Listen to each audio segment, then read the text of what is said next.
Selamat pagi, senang sekali saya Rosmi Rahma kembali menjumpai Anda dalam program Redaksi 33. Kami akan menyajikan informasi penting untuk Anda dan berikut di antaranya. Kita awali Redaksi 33 kali ini, isak tangis pecah di rumah pribadi Siswadi di Jalan Jelawat, Samarinda. Sesaat jasad Ketua DPRD Kota Samarinda itu dibawa pulang ke rumah, tidak ada yang pernah menyangka politisi yang selalu terlihat fresh dan lincah itu meninggal dunia secara mendadak. Berikut informasinya. Saat jasad dibawa pulang, terlihat istri dan anak sulungnya, Roma Doni Putra Pratama. Satu orang anak perempuannya bernama Mega masih berada di Malang, Jawa Timur karena kuliah di sana. Isak tangis tidak terbendung dari istri Siswadi. Para tetangga saudara yang berada di dekat jenazah almarhum dan mendengar tangisan pilu itu banyak yang tidak kuasa ikut menangis. Politisi yang sudah 4 periode duduk sebagai wakil rakyat di Kota Samarinda itu menghembuskan nafas terakhir sekitar pukul 11. Dikabarkan pagi hari dia berolahraga di tempat gym kawasan Citra Niaga, tapi kemudian terjatuh. Diduga Siswadi terjatuh setelah terkena serangan stroke. Saat dibawa ke Rumah Sakit Haji Darjat, nyawanya tidak tertolong lagi. Siswadi kelahiran Grobongan 4 Februari 1969, meninggalkan seorang istri dan 3 orang anak. Informasi dari pihak keluarga menyebutkan jenazah dimakamkan di tempat pemakaman umum Damanhuri, Samarinda. Tim Galtim TV melaporkan.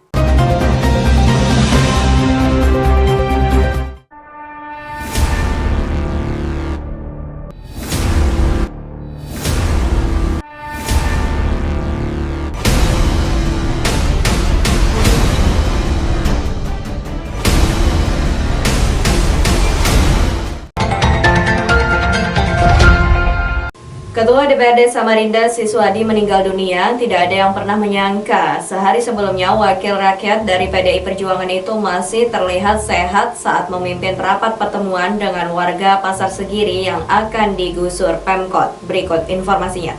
Inilah momen-momen terakhir yang dilakukan Siswadi dalam kapasitasnya sebagai Ketua DPRD Samarinda. Sehari sebelum meninggal dunia hari ini, Jumat 10 Juli 2020, Siswadi masih terlihat segar saat menemui warga yang menyampaikan keluh kesah mereka. Warga yang datang ke kantor DPRD disambut Siswadi dengan ramah. Dia meminta kepada warga yang terkena gusuran menyampaikan keinginan dengan baik karena pemerintahan baik eksekutif maupun legislatif sedang mencari solusi. Turun sendiri. Waktu Mas Herman sama Mas Surya datang, saya temuin sendiri, kapasitas saya sebagai Ketua DPR. Untuk apa? Supaya ayo kita selesaikan ini dengan pandai. Ayo kita selesaikan ini dengan baik-baik. Kami di DPR sudah barang tentu juga diberikan data oleh beliau. Beliau juga nanti. Siswadi juga melayani pertanyaan wartawan seputar penggusuran rumah tanpa surat-surat di tepi Sungai Karangmumus. Dia mengakui meski warga tidak punya surat-surat tetap harus dicarikan solusi agar dampak sosial tidak terlalu berat.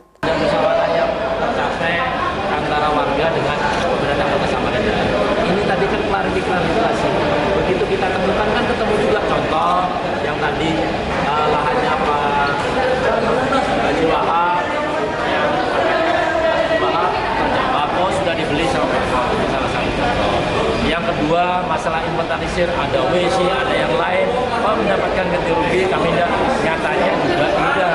Inventarisir tetap masalah ganti kerohiman kan tetap diinventarisir. Tapi ternyata itulah pertemuan terakhir Siswadi dengan masyarakat tepi Sungai Karangmumus yang akan kena gusur. Dia meninggal dunia setelah diduga terkena serangan jantung. Ketua DPRD Kota Samarinda itu menghembuskan nafas terakhir di usia 51 tahun. Tim Galtim TV, Hardin melaporkan.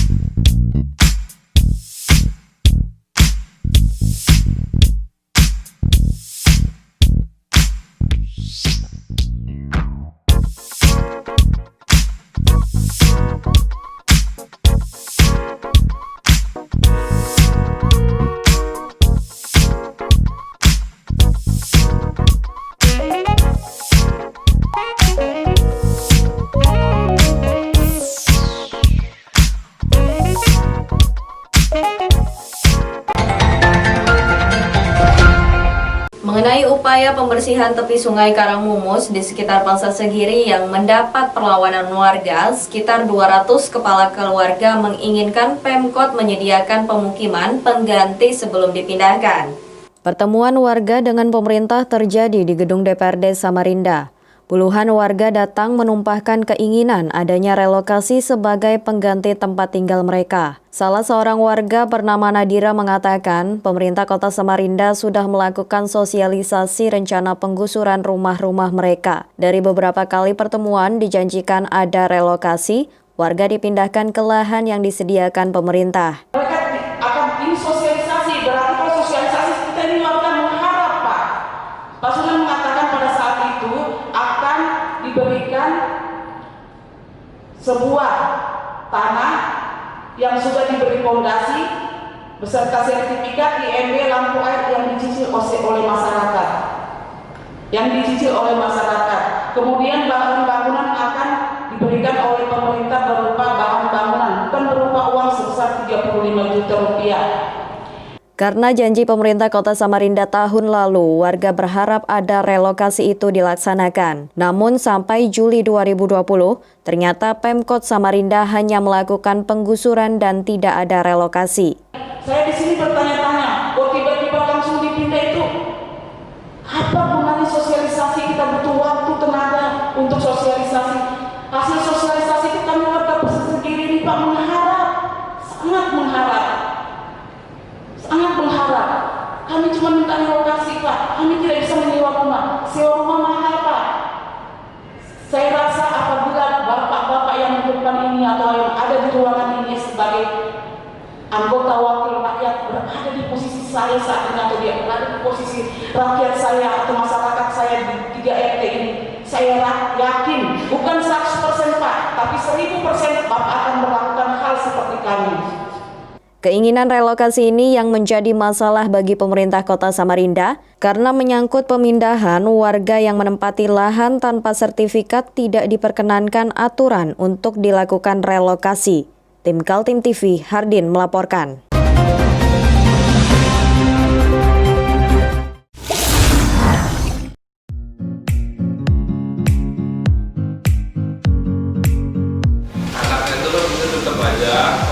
Cara mudah beriklan digital di Kaltim TV.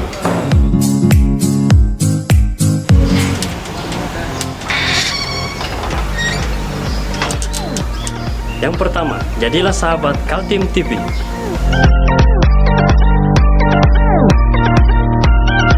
Dengan Rp1 juta, para sahabat mendapat 20 kali tayang di slot berita kamu.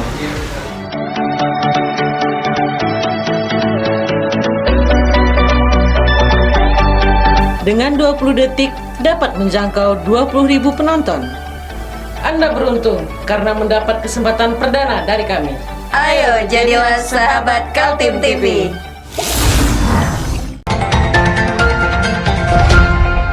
Panitia khusus jalan tol yang diprakarsai anggota DPRD dari fraksi Golkar Sarkowi Fezahri kurang diminati oleh para koleganya di legislatif. Bahkan rapat pimpinan DPRD tidak menyetujui usulan itu dan baiknya menyerahkan masalah tersebut di komisi yang membidangi. Sudah adanya rapat pimpinan DPRD Kaltim diutarakan oleh Samsun, Wakil Ketua DPRD Kaltim dari PDI Perjuangan. Menurut Samsun, para pimpinan sudah berdiskusi panjang mengenai rencana para anggota, termasuk pembentukan pansus-pansus, tetapi untuk pansus tol sudah clear tidak dibutuhkan. Itu sudah rapat pimpinan, kita sudah sepakat tidak membentuk pansus tol. Siap. Sudah. Berarti dari pimpinan udah. Walaupun belum ada suratnya masuk secara formal ke pimpinannya. Kan mestinya para pengusul menyampaikan nota usulannya tersebut kepada pimpinan yang ditandatangani atau disetujui oleh beberapa pengusul, kan begitu. Iya, Bang. Ini belum ada masuk. Tapi walaupun belum masuk sudah rapim? Ya, dalam rapim kita sudah diskusi untuk tidak masuk ke ranah situ. Karena itu akan kita serahkan ke dalam komisi pembidangan. Kesepakatan. Awalnya Pansus atau Panitia Khusus Jalan Tol diprakarsai oleh anggota DPRD Kaltim Sarkowi Fezahri. Ide Pansus muncul setelah terungkap setidaknya ada 4 masalah menyangkut jalan tol, sehingga wajar dibentuk Pansus. 4 masalah di jalan tol selain mengenai tarif tol yang terlalu mahal sebesar 1.200 per kilometer, juga menyangkut ganti rugi lahan warga yang diklaim ada yang belum dibayar. Masalah ketiga terkait terjadinya banjir dialami warga Sungai Merdeka di kilometer 36. Tuduhan penyebabnya karena air yang dulu mengalir lancar ke Sungai Merdeka sekarang terhalang oleh badan jalan tol. Sedangkan persoalan keempat terkait dana APBD Kaltim sebesar 3,3 triliun untuk membangun jalan tol. Sebagian anggota DPRD mengusulkan agar ada kompensasi dari pemerintah pusat mengenai anggaran itu. Tim Kaltim TV, Hardin melaporkan.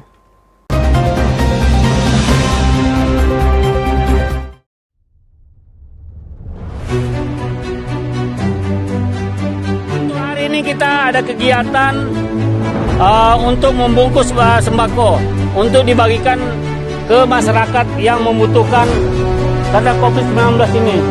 Semoga kita sukses semua. Harus kerjasama yang bagus. Pancasila! Pancasila! Merdeka!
Pasca refocusing anggaran yang ditandai dengan pemotongan APBD Kaltim sekitar 30-40%, kegiatan pembangunan di Kalimantan Timur sudah dimulai kembali. Dalam rapat dengar pendapat dengan Komisi 3 DPRD Kaltim, jajaran Dinas PUPR mengaku sudah mulai membuka tender proyek lagi. Tender-tender proyek sempat terhenti saat Gubernur Kaltim Isra Nur mengumumkan agar seluruh OPD organisasi perangkat daerah menghentikan kegiatan sejak bulan April lalu. Penghentian aktivitas itu terkait dilakukannya refocusing atau pemotongan APBD untuk membiayai pandemi COVID-19 yang melanda seluruh dunia. Memasuki bulan Juli 2020, pemerintah menempuh masa pelonggaran, ditandai dengan dimulainya lagi kegiatan pembangunan. DPRD Kaltim juga sudah melakukan rapat-rapat tatap muka, tidak video conference lagi.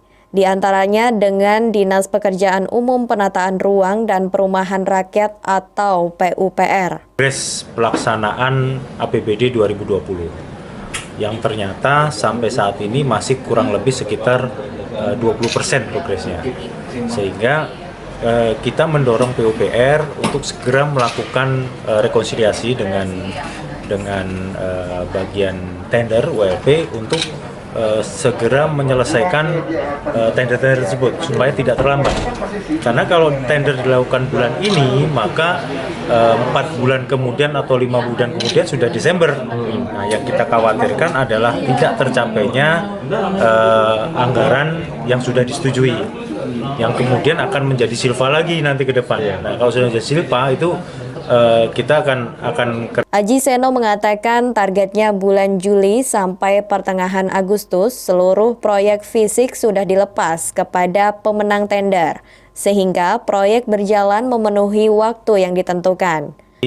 Dari RDP tadi, pihak Bina Marga dan pihak Adbang sudah menyetujui bahwa mereka akan melakukan rapat internal kemungkinan besok siang di PUPR untuk segera mempercepat kemajuan baik tender maupun progres pelaksanaan di lokasi. Tim Kaltim TV, Hardin melaporkan.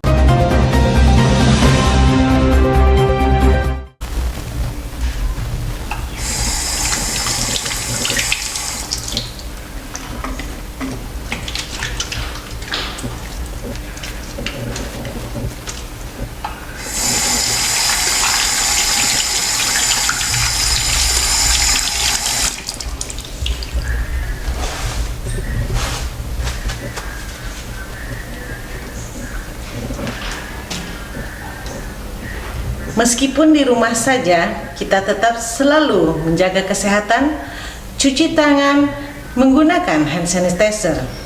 Ingat, mulailah dari diri sendiri.